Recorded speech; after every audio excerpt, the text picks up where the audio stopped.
મારું નામ ડોક્ટર પ્રાપ્તિ છે।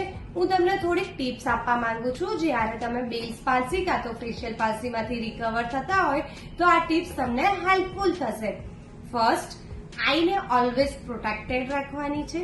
તમે બહાર નીકળો ત્યારે સનગ્લાસીસ પહેરેલા રાખવાના છે।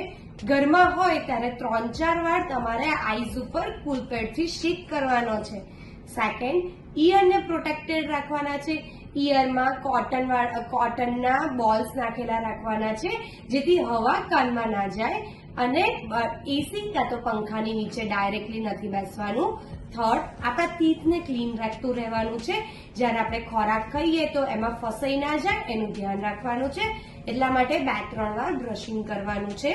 ફોર્થ, બ્લોઈંગ એક્ટિવિટી છે કે બ્લોઈંગ એક્ટિવિટી છે જેમ કે કેન્ડલ બ્લોઈંગ છે, સ્પાયરોમીટર છે કાં તો બ્રીધિંગ એક્સરસાઇઝ છે એ વધારે કરતું રહેવાનું છે।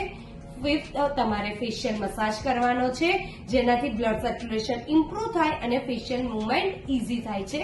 લાસ્ટ, તમારે ફેશિયલ એક્સરસાઇઝ ઘણીવાર કરવાની છે જેથી તમારા મુવમેન્ટ સારી થઈ શકે છે। Thank you.